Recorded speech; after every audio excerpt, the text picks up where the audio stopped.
Se você tá aqui já há algum tempo, já assistiu algum outro vídeo meu, você sabe que eu falo sobre a maternidade como um grande portal, um caminho para o seu empoderamento.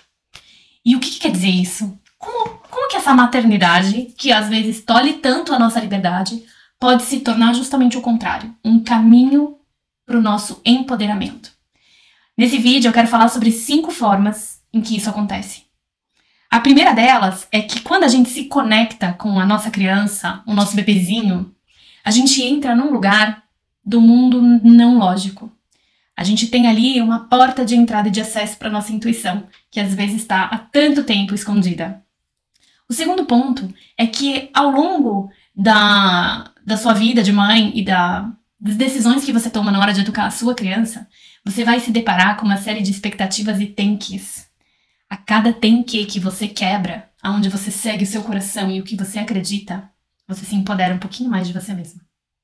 O terceiro ponto é que, enquanto a gente educa as nossas crianças, a gente precisa aprender a colocar um limite amoroso. Limite com amor, com carinho. Limite também é respeito. E isso nos ensina a colocar não só o limite para a criança, mas o limite para outras pessoas na nossa vida.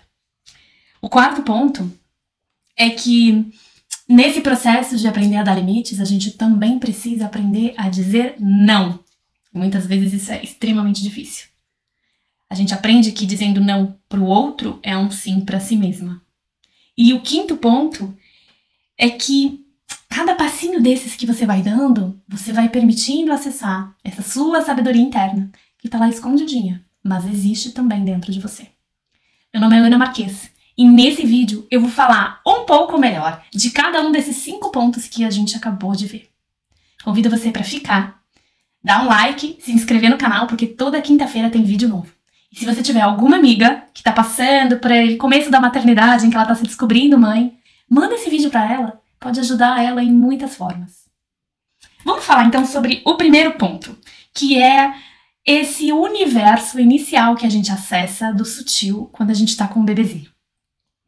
Os bebês pequenos e as crianças, vamos dizer que eles vêm com um chip de leitura do campo emocional dos seus cuidadores. Por quê? Porque quando a gente vem pequenininho, o bebê humano, né, o filhote humano, ele não vem pronto. Igual um viadinho, depois que nasce, tá? Depois de minutos que ele nasce, ele já consegue ficar em pé, andar. Ele vai aprender a comer com a mãe, ele vai aprender a caçar, mas depois disso, ele já é um bichinho independente. O filhote humano, não.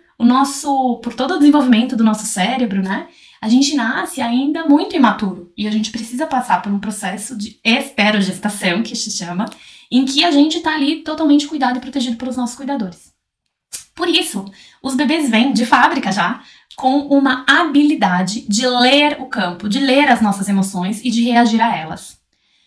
Por isso que se fala hoje na educação respeitosa da importância da gente atender às necessidades do bebê na medida do possível, né? Porque isso vai criando confiança, vai criando segurança e diminui, né, os hormônios de estresse do bebê para que ele possa se desenvolver da melhor forma possível. Enquanto a mãe faz esse processo de atender o bebê, o que começa a acontecer? Se você é mãe de criança pequena, você vai lembrar.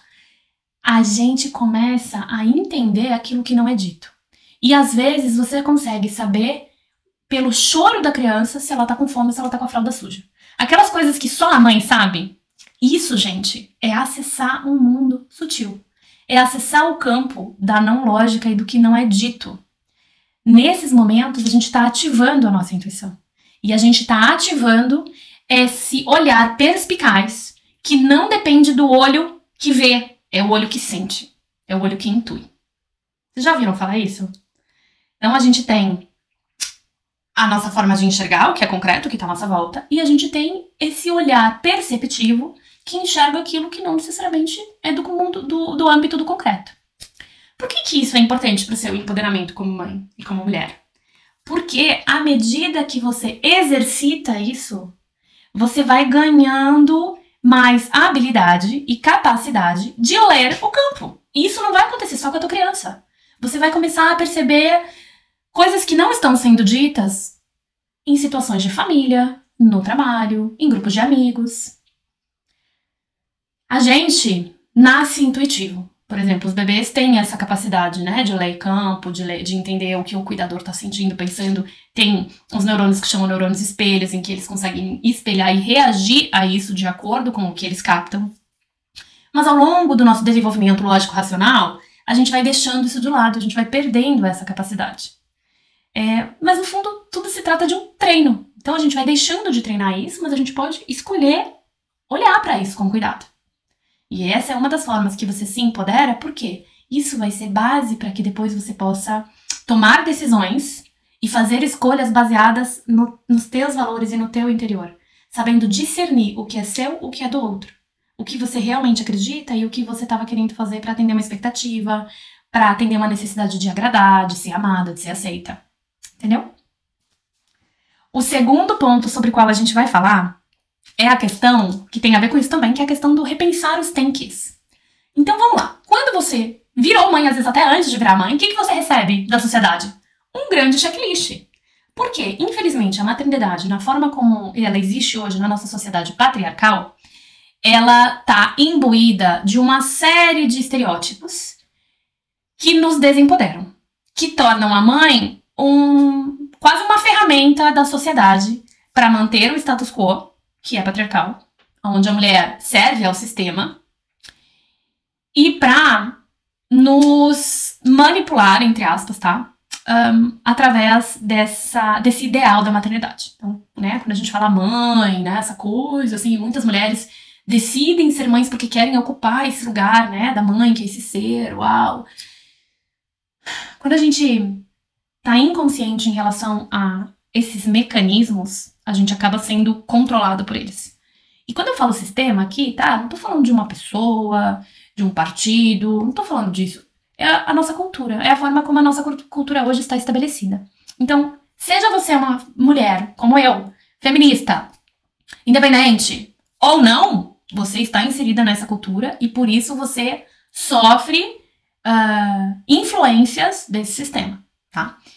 Quando a gente vira mãe, a gente ganha um lindo checklist, né? Uma série de expectativas dos outros em relação a você, de você em relação a você mesma e de você em relação ao seu bebê.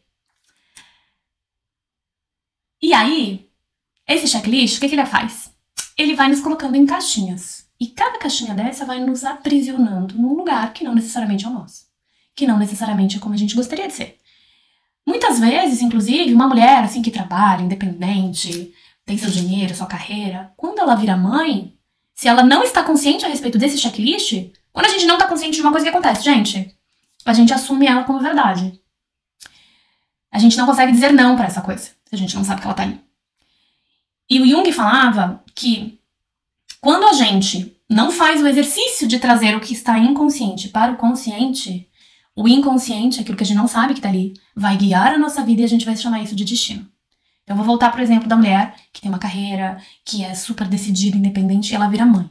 Muitas vezes, o que acontece? Ela vira mãe e ela se vê presa numa rotina de cuidado com as crianças, ela já não sabe mais quem ela é, ela não tem mais tempo pra vida dela, o relacionamento dela muda, porque a partir do momento que ela virou mãe, existe uma dinâmica do casal que se modifica e ela passa a ganhar esse segundo turno, terceiro turno, né? Mas ela ganha esse pacote de responsabilidades que é dela e que se isso não está conversado, muito bem conversado com o parceiro vai também entrar no lugar dele de pai, dentro dessa sociedade patriarcal, que é o quê? Ele vai fazer muito menos em casa, se sentir muito menos responsável por todos os cuidados do bebê, por todas as responsabilidades, e a mulher vai ficar com o quê? Com todos os cuidados e essa carga mental imensa que a gente sabe que existe. Pois bem, quando você enxerga que existe esse checklist e entende que ele vai começar a agir em cima de você, você pode decidir começar a pensar o que desse checklist eu quero pra mim, o que eu quero pra minha família, o que eu acredito ou não acredito, o que eu quero seguir, o que eu não quero seguir. Você pode começar a escolher. A partir do momento que você tem consciência disso, você passa a ter o poder de escolha. E isso, gente, é extremamente libertador. Porque aí você não é mais vítima, você é protagonista. A vítima é a sombra do herói. Nunca esqueçam disso. Se em alguma situação na tua vida você tá no papel de vítima, lembra que por trás da vítima tem a sombra de um herói. Ou seja, você pode decidir ir para o outro lado dessa polaridade. por escolha. Então, no segundo ponto, a gente tá falando do quê? Ao saber que existe um checklist, ao saber que quando você vira mãe vai vir uma série de exigências em cima da tua cabeça, você pode começar a escolher. Isso eu quero fazer, isso eu não quero fazer. Repensar os tem ques da maternidade te empodera. A cada tem que vem nesse checklist, que não tem a ver com você e com o qual você quebra, e você fala, isso eu não vou fazer, você retoma um pedaço pra você do seu poder pessoal. Terceiro ponto sobre o qual a gente vai falar. À medida que a gente aprende a educar as nossas crianças, e a gente vai estudar educação respeitosa, e vai começar a entender como, então, que eu vou guiar essa criança para que ela seja a sua melhor versão, para que ela se empodere também de si mesma, a gente vai precisar começar a colocar limite. E um limite é muito difícil colocar, sabe por quê? Porque muitas de nós, ou 80%, 90% da nossa geração, não teve uma educação respeitosa. Então, a gente muito provavelmente teve uma educação autoritária, em que os pais falavam e a gente precisava obedecer, ou, bem na minoria, uma educação permissiva, que é uma educação que não se tem limites muito claros. Isso, as duas coisas nos gerem segurança, de formas diferentes. Mas, então, quando a gente começa a precisar colocar limites nas nossas crianças, a gente vai ter que aprender. Como é que eu faço isso? A gente não tem repertório. Como é que eu coloco um limite amoroso? Como é que eu digo um não que é eficaz, mas sem eu ter que gritar? Quando a minha criança tá tentando, e é o trabalho das crianças explorar o mundo, eles são pequenos cientistas, eles vão explorar. E é nosso trabalho saber colocar limite. Uma criança sem limite é como se fosse um rio que não tem margem por onde correr. O que acontece com o rio quando ele não tem margem? Ele alaga, ele vira um grande alagado. O alagado não tem força de ação, não tem determinação, ele vira ali um alagadão. Quando a gente tem um limite muito autoritário, muito duro, o que acontece com um grande volume de água quando você estrangula ele assim, ó? Ele vai virar uma corredeira, ele vai se rebelar. E ele vai ter uma força muito grande para passar por esse pequeno espaço. Ou a gente vai estrangular esse fluxo de água e ela vai alagar antes, né? Antes do limite. Tô trazendo esse rio como metáfora, porque para mim ele traz uma imagem muito clara do que é a educação com um limite amoroso e respeitoso. Quando a gente tem esse rio que precisa correr e a gente consegue ser margem gentil e respeitosa, amorosa, a gente só vai sustentar esse correr desse rio e guiar esse rio por onde ele precisa ir. Sem estrangular, sem deixar que ele alague. E enquanto a gente faz isso, meus amores, aqui tá um chuchuzinho, assim, da maternidade, dessa maternidade consciente sobre a qual eu falo aqui. Quando a gente consegue aprender a fazer isso, você acha que você vai aprender a dar limites só pra tua criança, meu amor? Você vai aprender a colocar limites em todas as situações da tua vida. Isso extrapola, porque a gente não é separado. Você não é mãe, profissional, mulher, filha. Você é uma só. E quanto mais a gente lembrar disso, mais você vai lembrar que esses aprendizados que você tá fazendo pra cuidar da tua criança, pra guiar a tua criança melhor, você vai usar na vida. Então você vai aprender a colocar limite amoroso com a tua criança, você vai aprender a colocar limite amoroso com aquela colega chata que às vezes fica pisando no teu pé no trabalho, com aquele chefe que às vezes é um abusivo, ou com aquele chefe pior, não sei o que é pior, que não decide nada, que depois culpa os funcionários por tudo. Você vai aprender a colocar limite com a tua família, com a tua própria mãe, com o teu próprio pai. E assim, de novo, o que acontece? Cada vez que você aprende a discernir qual é o limite saudável pra você e você coloca esse limite, mais você pega do seu poder pessoal que tá espalhado por aí, você vai pegando ele, coletando ele de volta pra você. E cada medida que você faz isso, você vai se sentindo mais segura, mais conectada com você mesma e mais empoderada. Quarto ponto, outra forma de que a maternidade também nos empodera. Quando a gente, nessa de colocar limite, né? E até na questão das prioridades que a gente precisa setar pra nossa vida pra gente conseguir dar conta do que é importante pra gente. Você vai precisar aprender a dizer não pros outros. Pra programa, pra pedidos de coisas que você tem que fazer, pra responsabilidades. E cada vez que você aprende a dizer não pros outros, o que você tá fazendo na verdade, gente? Você tá dizendo sim pra você mesma. E aqui é bem importante reforçar que, muitas vezes, a gente quer dizer não pros outros porque a gente tem uma necessidade grande de agradar. A gente tem a necessidade de dar conta de tudo, porque tava lá no checklist que a gente ia dar conta de tudo, porque a mãe maravilhosa, ela dá conta de tudo, ela cuida de tudo, das crianças, da casa, do trabalho, da comida, do marido. E aí a gente vai precisar falar, cara, não. Eu não vou dar conta de tudo. Do que então você vai dar conta? E cada vez que você faz esse exercício de dizer não para aquilo que não é prioridade para você, independente do que os outros pensem, e dizer sim pro que é prioridade para você, você vai ganhando força. De novo, se empoderando de quem você é, se conectando com a sua essência e com o que é verdade para você. Eu tinha muita dificuldade de dizer não pros outros, porque eu tinha essa questão de agradar, essa questão de precisar ser aceita, né? Quando eu entendi que o não pro outro não é um não, é um sim que eu digo pra mim mesma, isso me ajudou demais a mudar a perspectiva e pode ser que te ajude também. Então pensa sempre nisso. Toda vez que você ficar insegura de dizer não pra algum convite, pra algum programa, pra alguma coisa, lembra que você tem uma escolha. Ou você vai dizer não pra você e vai dizer sim pro outro, ou você vai dizer sim pra você e não pra outra. E quando você faz tudo isso, e à medida que você for fazendo, gente, não é um botão, tá?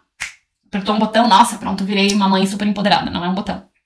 Mas é, cada vez que você faz uma dessas coisas, você vai se empoderando e como tirando camadas de tudo aquilo que cobre quem você é de verdade, da tua essência, do que você acredita.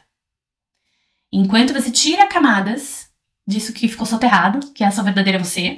E por que ficou soterrado? Porque a vida inteira a gente aprende que a gente precisa atender às expectativas dos outros, que a gente precisa agradar. Se você ainda teve uma educação em que você... essa educação chantagista, você só pode ir no parquinho se você for uma boa menina, você só vai ganhar presente do Papai Noel se você se comportar bem, você só vai... Essa educação que tem uma chantagem, é tudo uma troca. O que a gente acaba fazendo? A gente entende que não é seguro ser a gente mesmo. A gente precisa ser o que os outros esperam que a gente seja para que a gente ganhe as coisas, tenha o amor de volta, né? E aqui as coisas não são só as coisas físicas, mas ganha o olhar, ganha as palmas, ganha o abraço, o amor, a atenção. Então a gente vai mascarando nós mesmas. A gente vai colocando um monte de camada em cima daquela nossa essência para que a gente possa ser aceita e amada. E enquanto você vai fazendo esses exercícios no teu maternar, você vai tirando essas camadas. E vai redescobrindo a sua essência. E entrando em contato de verdade com quem você é. Nesse quinto passo, você desperta. O que é esse despertar? Esse acordar. Essa sou eu. Essa sou eu verdadeira. E enquanto você faz isso, vai tirando essas camadas, vai descobrindo quem você é de fato,